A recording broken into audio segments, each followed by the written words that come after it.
On va passer à la parole de Dieu.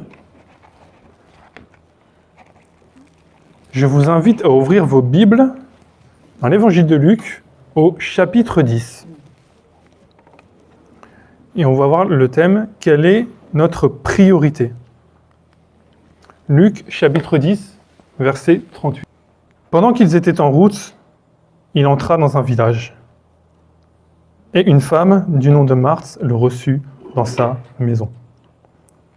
Elle avait une sœur appelée Marie, qui s'assit aux pieds du Seigneur et qui écoutait sa parole.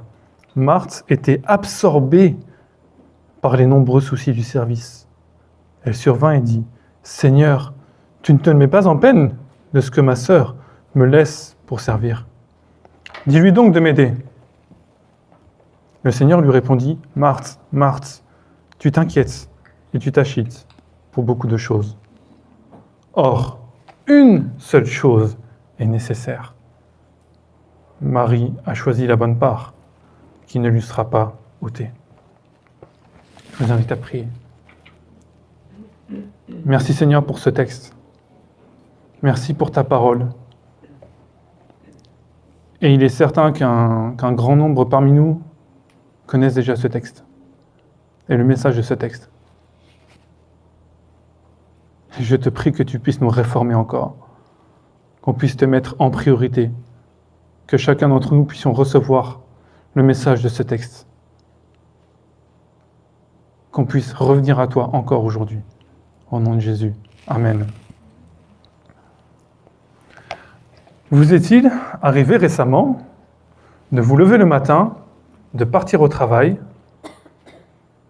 de rentrer chez vous, de vaquer à vos occupations, de faire à manger, de vous laver, etc. Peut-être de regarder un programme sur Internet. Vous vous couchez le soir, et là vous vous dites « J'ai pas passé une seule minute avec Dieu. » Moi, ça m'est déjà arrivé.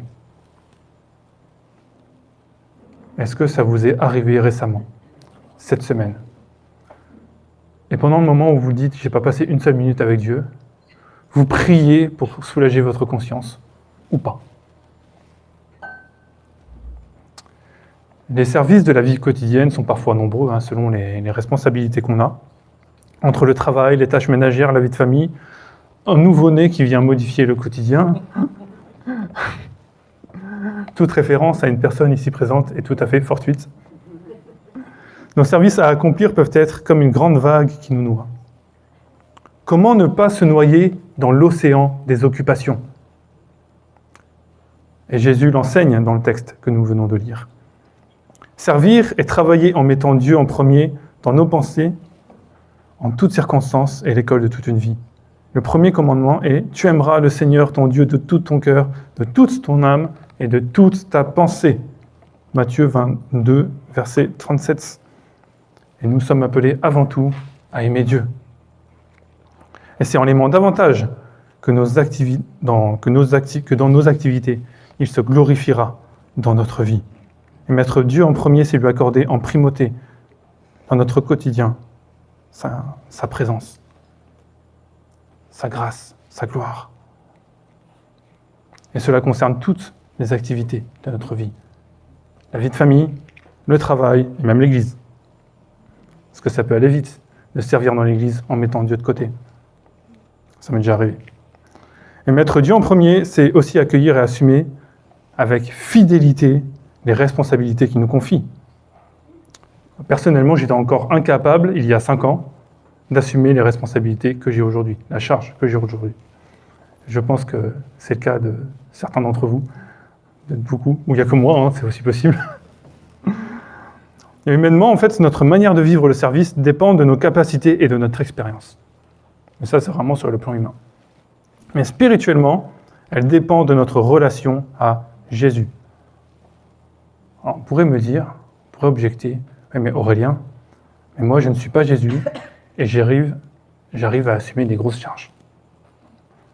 J'arrive à faire prospérer mon entreprise. J'arrive à prospérer professionnellement. J'arrive à prospérer même dans mes études, à avoir des bonnes notes. Et j'arrive à gérer des situations vraiment très complexes. Avec bien sûr, en plus, ma vie de famille à gérer, mon épouse, mes enfants. Alors, il est vrai que des personnes arrivent à gérer beaucoup de choses sans connaître Christ. Mais le point précis ici, ce n'est pas de réussir à assumer beaucoup de responsabilités. Le point, c'est de ne pas se laisser absorber par elle.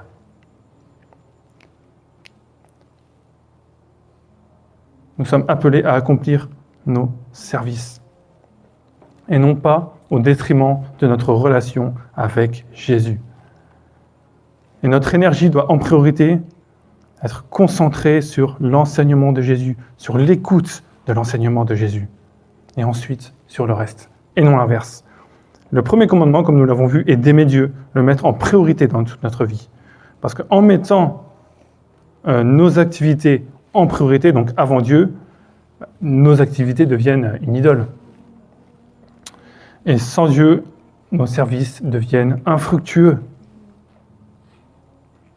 Tout est vanité, nous dit l'Ecclésiaste. Et le message de l'Ecclésiaste, c'est aussi nous dire, mettons Dieu en premier, pour le glorifier dans tout ce que nous faisons.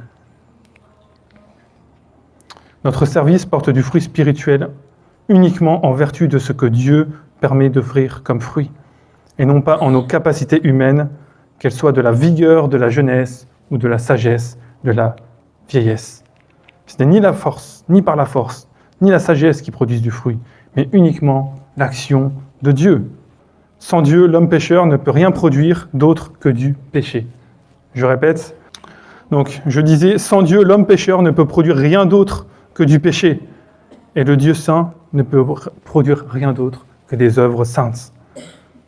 Et plus nous grandissons avec Jésus, plus nous pouvons servir dans une attitude d'adoration, en jouissant de notre communion avec lui, de la paix avec lui.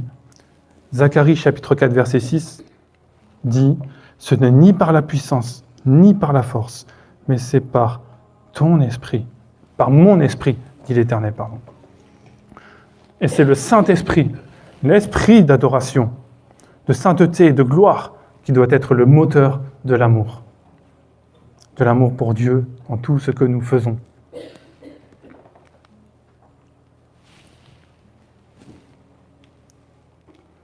Et il doit être le moteur de notre amour, même si nous avons un emploi du temps très chargé. Et Jésus avait un emploi du temps lui-même très chargé, hein. Vous le conviendrez si vous avez déjà lu les évangiles. Il avait une quotidienne bien remplie, surtout les 3 dernières années de sa vie.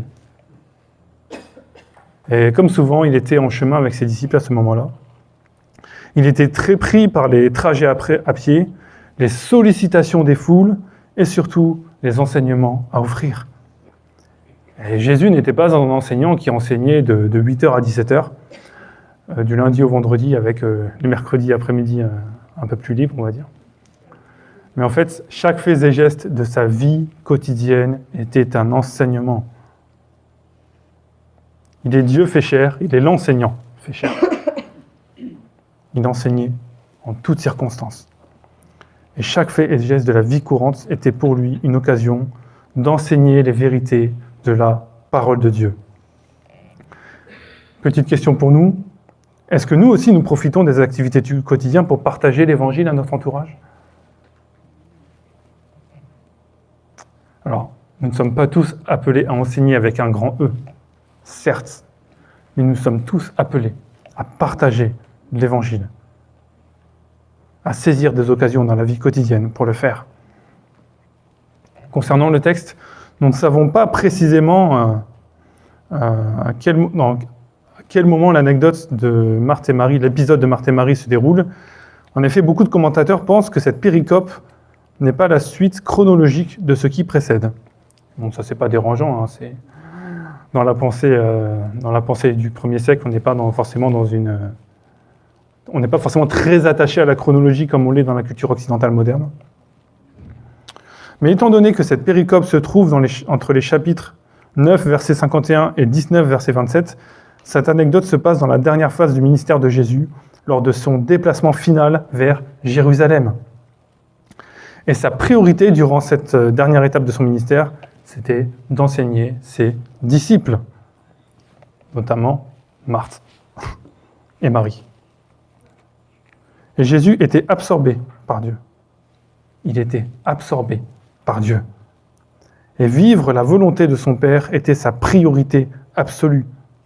Chaque fait et geste de sa vie quotidienne découlait de cela. Et aujourd'hui, Jésus nous enseigne toujours. Je ne vous apprends rien en disant cela. Je ne vous apprends rien, je ne m'apprends rien. Mais quand même, j'ai besoin, en tout cas moi, de me le rappeler. Jésus nous enseigne toujours. Jésus m'enseigne toujours, et il veut toujours m'enseigner tous les jours. Il y a des jours où j'y pense moins que d'autres jours. Alors faisons comme Marie. Accueillons l'enseignement de Jésus. Marie a choisi l'essentiel. Écoutez Jésus. Et au verset 39, on voit qu'une femme s'appelle Marie. Donc là, ce n'est pas la mère de Jésus. C'est une autre Marie. Elle voit Jésus arriver, et même si elle avait plein de choses à faire, elle avait plein de tâches du quotidien à faire, elle décide de s'arrêter. Elle s'arrête, vraiment. Elle se pose, elle s'assoit pour écouter Jésus. Conformément au psaume 46, verset 10, qui dit « Arrêtez et sachez que je suis Dieu. Je domine sur les nations, je domine sur la terre. » Amen. Marie accueille Jésus avec joie. Et à cette époque, à ce moment-là, Jésus était souvent invité, ou il s'invitait lui-même, ce n'était pas dérangeant dans la culture à l'époque, il s'invitait lui-même chez des gens pour les enseigner, et on lui ouvrait la porte. Mais Marie ne s'est pas contentée de le voir entrer et de l'entendre parler au loin. Elle l'a vraiment accueilli, et surtout, elle a pris le temps de l'écouter en s'asseyant près de lui. Et nous sommes appelés de la même manière, comme Marie, à accueillir Jésus et à écouter son enseignement. Elle est enthousiaste à faire bon accueil à Jésus. Et faire bon accueil à Jésus, ce n'est pas lui préparer un bon petit plat, mais c'est en premier lieu écouter son enseignement. La priorité de Jésus, ce n'est pas le matériel qu'on peut lui apporter, mais c'est que nous puissions écouter ce que lui, il a à dire. Jésus nous parle en premier. Est-ce que nous l'écoutons? Entends-tu Jésus en faisant fi de son enseignement? Ou l'écoutes-tu en écoutant ce qu'il a à te dire, à nous dire, je ne m'inclus dedans. Est-ce qu'on l'écoute pour ce qu'il a à nous dire chaque jour, par sa parole écrite? Parce que la Bible est la parole de Christ. Elle rend témoignage de qui il est, selon Jean 5,39. Et les services, même légitimes, ne doivent pas supplanter notre relation avec notre Seigneur. Nos activités ne doivent pas remplacer notre lecture de la parole. Ne soyons pas comme Marthe qui fut dispersée dans ses activités. Et alors qu'elle est occupée à divers soins domestiques, absorbée par les tâches quotidiennes, Marthe reproche à Jésus « Seigneur, cela ne te fait-il rien que ma sœur me laisse seule pour servir ?» Oui, elle parle comme ça à Jésus. « Seigneur, cela ne te fait-il rien que ma sœur me laisse seule pour servir? Dis-lui donc de m'aider. » Le texte spécifie que Marthe est chez elle, ce qui suggère que sa sœur Marie était sous son autorité. Du coup, c'est elle un peu... je ne sais pas s'il y avait un mari, mais visiblement, elle, c'était un peu la chef. Et là, elle se permet de faire la morale à Jésus. Incroyable, n'est-ce pas? Pas seulement à sa sœur, mais à Jésus. Elle lui fait la morale et elle lui donne un ordre en plus. Marthe est focalisée sur ses tâches ménagères. Elle ne met pas les bonnes priorités. Elle est complètement dispersée et embourbée dans son activisme. Sa dispersion lui fait penser et dire des choses déraisonnables, au point de donner des ordres à Jésus, à Dieu lui-même, à l'enseignant lui-même. Au lieu de s'arrêter et de l'écouter, comme le dit le psaume 46 que nous venons de lire, elle fait l'inverse. Elle reste dans l'activisme et donne des ordres à Jésus. C'est comme les disciples, en fait, dans le récit. Je ne sais pas si vous vous souvenez, à la prédication que j'avais donnée il y a quelques mois, Jésus dans la barque. Vous savez, la barque dans la tempête. Jésus était avec ses disciples dans une barque, et il dit à Jésus, « Maître, nous allons mourir, ça ne te fait rien ?» Sachant très bien qu'en ayant Jésus dans la barque, il ne risquait rien. Je ne vais pas redévelopper dessus, on l'a vu il y a quelques mois. Et en fait, ces réactions sont beaucoup plus courantes que ce qu'on ne croit. Là, je cible Marthe, mais ce n'est pas un cas unique dans l'histoire. C'est beaucoup plus courant que ce qu'on croit. Quand on n'est pas concentré sur Dieu, on se détourne de ses pensées. Et on ose se permettre de lui faire la morale, même parfois inconsciemment. Et vous arrive-t-il de dire, même pas forcément de dire, mais juste de penser, ruminer intérieurement, franchement, Dieu il aurait pu faire autrement.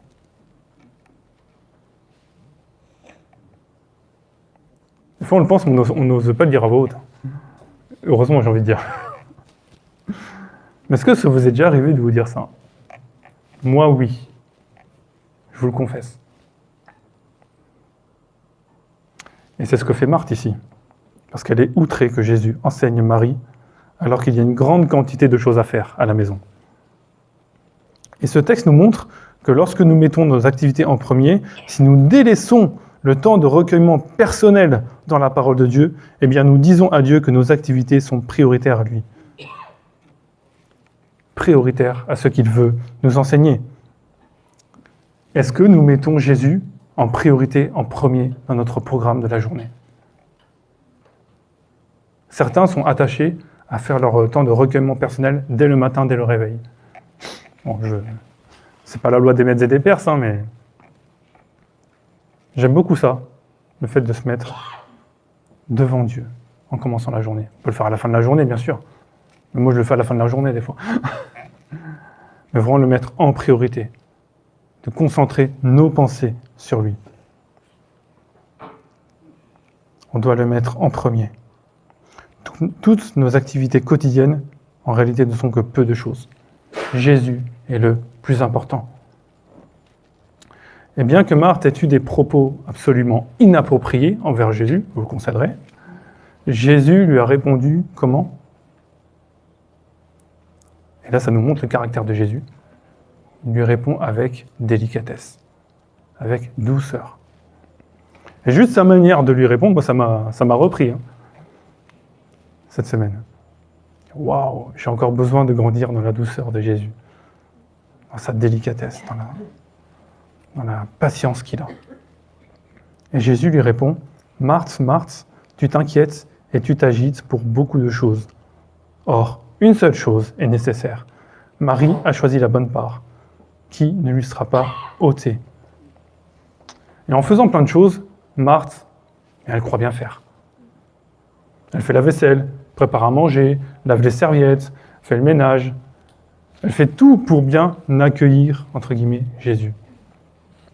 Mais en réalité, ce n'est pas notre bonne foi qui nous sauve et qui nous conduit dans la vérité. C'est Jésus. C'est Jésus seul. Elle a beau faire plein de choses qui sont visiblement urgentes à ses yeux. Mais en réalité, à ce moment-là, ce n'est pas le moment. Dieu nous appelle à faire une pause. Une pause dans nos activités. Et le mettre en premier, mettre Dieu en premier dans notre vie, c'est parfois, même en plein milieu de nos activités, en pleine journée, savoir faire une pause. De se remettre devant Dieu. J'ai déjà eu à gérer des situations difficiles. J'ai été assistant d'éducation avec des jeunes de quartier difficiles à Toulouse. Et des fois, il fallait que je fasse une pause. Pas une pause de 20 minutes, mais même une minute. Et je remets cette situation entre les mains de Dieu, je m'arrête, je prie. J'étais dans les couloirs. Et puis je m'arrêtais, je priais. 30 secondes, mais vraiment mettre Dieu en priorité. Je ne l'ai pas toujours fait, mais quand on le fait, on voit vraiment sa bénédiction, on voit qu'il pourvoit dans des situations parfois difficile.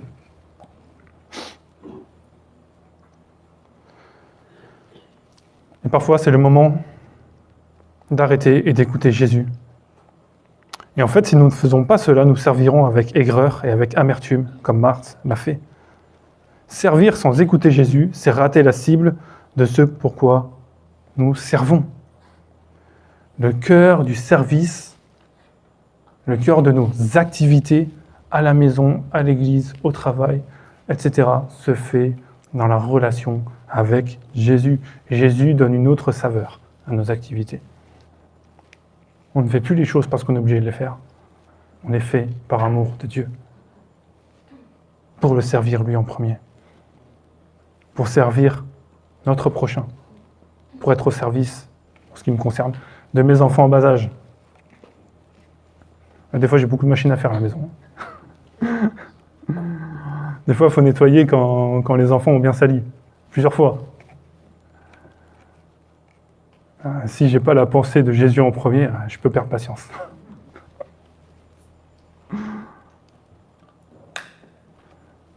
Et nous sommes appelés à mettre Jésus en premier, comme je le répète. Et c'est pour cette raison que Jésus dit à Marthe que c'est Marie qui a la bonne attitude. Par ces paroles, Jésus a, en toute diplomatie, invité Marthe à venir l'écouter. Et nous concernant, choisissons la bonne part comme Marie. Le terme grec traduit par part, tout à l'heure on a fait de l'hébreu avec Eliezer, on va faire un petit peu de grec, c'est mérida, qui est l'idée d'une portion qui se distingue de la totalité. Et cela signifie que Marie a choisi ce qu'il y a de meilleur. Elle a choisi ce qu'il y a de meilleur. Et Marie a choisi la meilleure part, celle d'être à l'écoute de l'enseignement que Jésus avait à lui donner. Conclusion. Quelle est notre priorité ? Nos journées sont souvent bien remplies. Très remplies. Nos responsabilités sont réelles, suivant lesquelles on a. Certains ont des postes à responsabilité, une vie de famille chargée. On a tous des responsabilités plus ou moins, mais les responsabilités qu'on a sont réelles. Et elles sont souvent légitimes. Hein. Mais au milieu de tout cela, Jésus nous appelle et nous rappelle qu'une seule chose est nécessaire. Une seule. Jésus n'appelle pas à mépriser le service. Il ne nous appelle pas à abandonner nos responsabilités, mais à les vivre à partir d'une relation vivante avec lui, basée sur ses enseignements. Marthe n'a pas été reprise par Jésus parce qu'elle servait, mais parce qu'elle servait en étant agitée, en étant inquiète, en étant détachée de l'écoute de l'enseignement de Jésus. Et Marie a compris qu'être à l'écoute du serviteur parfait, Jésus-Christ, devait passer avant les services de la vie quotidienne, avant les services qu'elle devait rendre. Elle a choisi la bonne part, être au pied de Jésus, du serviteur parfait. Et si nous mettons nos activités en premier, elles finiront par nous épuiser spirituellement, nous aigrir, voire nous rendre arrogants avec Jésus, envers lui. Et j'espère que ce n'est pas ce que nous voulons. Nous voulons adorer Jésus, manifester la grâce que lui, il a manifestée envers nous. Et si nous mettons Jésus en premier, alors nos activités deviendront des lieux d'adoration. Dans le jardin d'Éden, Dieu a mis Adam et Ève, ils étaient dans une communion parfaite. Ils étaient appelés à prendre soin de la terre. Et dans leurs activités, ils étaient dans l'adoration.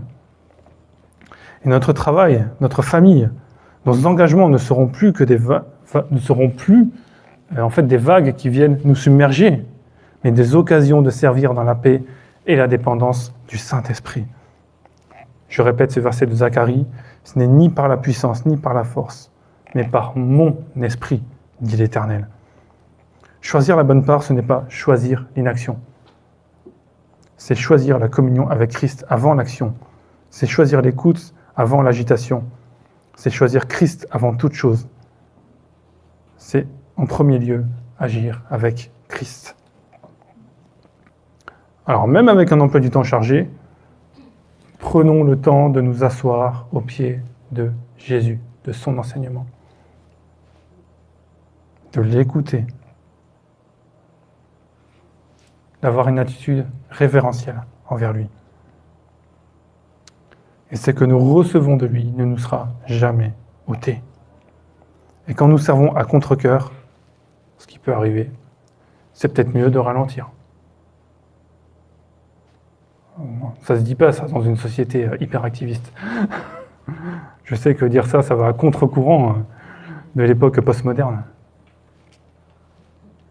Et quand nous commençons à nous éloigner, quand nos pensées s'éloignent de Christ, on doit à un moment s'arrêter. Se mettre en pause. Ça ne veut pas dire se mettre en pause pendant 6 mois, mais ça peut être quelques heures, une journée, quelques jours, voire plus. Le but de cela, c'est se remettre devant Dieu, se remettre devant sa face. Le souci du service, parce que le service aussi, ça peut être exigeant. Il y a des exigences dans tout. On peut être absorbé par les exigences de nos activités, par les difficultés de nos activités. Et ces exigences peuvent nous aveugler. Si nous n'avons pas Jésus en premier dans nos activités, ces exigences vont nous aveugler. Et si nous manquons de communion avec Jésus, nous perdons la vision du royaume de Dieu. Et nous sommes appelés à voir comme Dieu voit. Et nous avons absolument besoin de nous tenir en sa présence pour être renouvelés dans la joie du service et de voir comme Dieu voit. Une seule chose est essentielle. Vivre dans la communion avec Jésus. Être à l'écoute de l'enseignement. Et écouter, c'est appliquer. C'est pas juste entendre, ça rentre par une oreille, ça ressort par l'autre. Non, c'est on écoute et ça descend dans notre cœur. Et si nous servons à côté de Dieu sans être en communion avec lui, sans être à son écoute, comme Marthe sert à côté de Jésus, sans véritablement passer du temps avec lui, nous ratons la cible de pourquoi nous servons, de pourquoi nous travaillons, de pourquoi nous rendons service à notre famille, à nos amis. Et est-ce que parfois on ne se prive pas du temps avec le Seigneur sous prétexte qu'il faut que le sol soit propre? Sous prétexte qu'il faut que le nouveau meuble Ikea soit monté? Ou nettoyer le poulailler? On a plein de choses à faire. Est-ce que nous sommes comme Marie qui écoutait Jésus? Ou comme Marthe, trop occupée dans notre quotidien pour oublier sa présence? Et quel que soit ce qui nous occupe, une seule chose est essentielle, je le répète, être en communion, être en phase avec l'enseignement de Jésus. Nous ne sommes pas appelés à l'activisme, mais à écouter Jésus et à servir selon l'Évangile. À servir selon l'Évangile. Jésus a dit dans le Sermon sur la montagne, dans Matthieu chapitre 6, verset 33, « Cherchez premièrement le royaume et la justice de Dieu, et toutes ces choses vous seront données par-dessus. » Et cela est possible, non pas par notre force, non pas par notre puissance, mais parce que Dieu lui-même a fait ce qu'il fallait faire. Il est venu pour nous. C'est lui qui est venu nous chercher en premier. Il n'était pas contraint, lui, de venir vers nous. Il l'a fait librement. Et nous pouvons l'écouter, car lui, il nous a entendus. Il nous a écoutés, le premier. Il a entendu notre détresse, notre déchéance, notre péché qui nous éloigne de lui, le besoin du salut, le besoin de nous sauver. Il l'a tellement pris en compte qu'il a décidé de venir jusqu'à nous pour nous sauver de l'enfer, pour nous accueillir dans son royaume éternel. Jésus est celui qui accueille. Et il nous laisse venir à lui, à écouter son enseignement. Et c'est uniquement parce que Dieu est venu vers nous et en nous que nous pouvons vivre en communion avec lui. L'homme déchu est totalement corrompu par le péché et incapable d'honorer Dieu par ses propres forces. Et en fait, tout fruit, en réalité, procède de la grâce divine et pas de nous-mêmes. Et même Adam, avant la chute, avant qu'il ne pêche, il dépendait uniquement de Dieu pour vivre en communion avec lui. Ensuite, le péché est entré dans le monde, je ne vais pas refaire l'histoire. Et malgré notre péché, Jésus a dit dans sa grâce, « Je ne mettrai pas dehors celui qui vient à moi. » Jean 6, 37. Nous pouvons être assis auprès de Jésus, car lui-même est venu nous accueillir en premier. Je relisais un verset cette semaine. Je vous confie quelque chose, mais vous ne le dites pas. En lisant ce verset que je vais vous lire, je me dis, ah oui, c'est vrai que c'est dans la Bible ça. Je me suis vraiment dit ça. Je vous le lis, c'est dans 1 Pierre 5, 7. « Déchargez-vous sur lui de tous vos soucis, car lui-même prend soin de vous. » Je relis. « Déchargez-vous sur lui de tous vos soucis, de vos soucis, car lui-même prend soin de vous. » Ça m'a fait tellement du bien de relire ça. Est-ce qu'on est absorbé par notre quotidien ou par Jésus? Est-ce que nos services, notre travail découlent de notre relation à Jésus, de notre relation avec Christ ou de nos propres forces? Je sais que c'est pas facile. Pendant des années, j'ai fait un travail que je détestais. Je travaillais chez un sous-traitant de la Poste et je portais des colis toute la journée. C'était très dur physiquement. J'étais plus jeune, mais c'était quand même très dur physiquement. J'avais tout le temps des courbatures.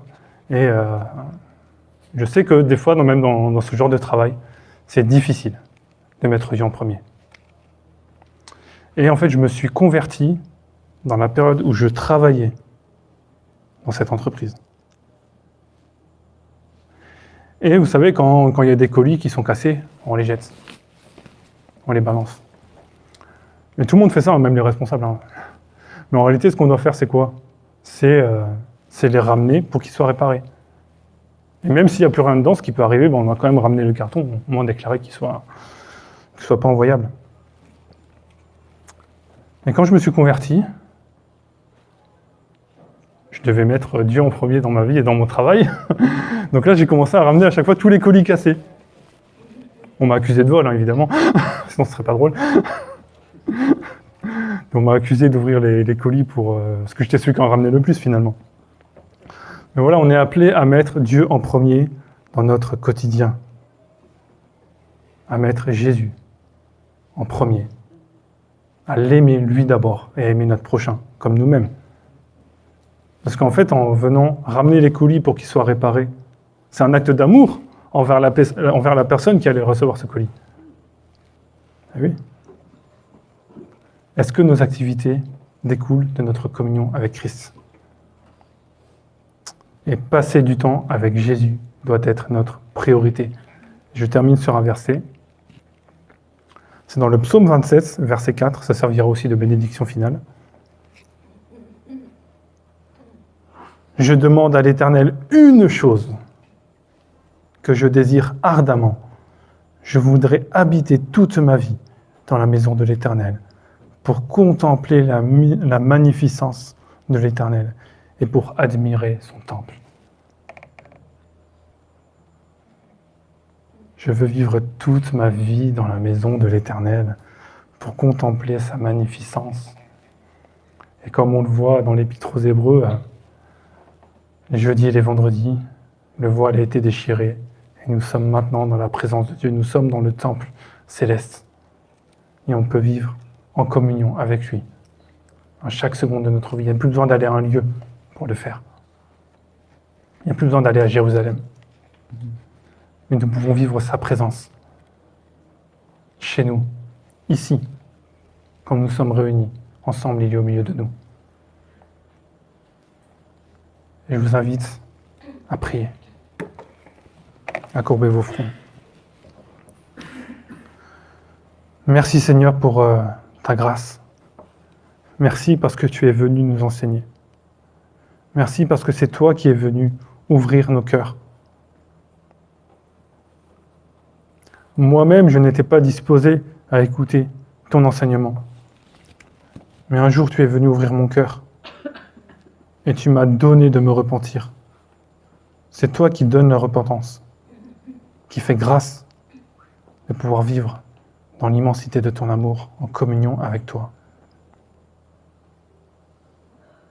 Sois loué pour l'éternité dans nos vies. Je te prie que chacun d'entre nous puissions te mettre en priorité, en premier, dans toutes nos activités.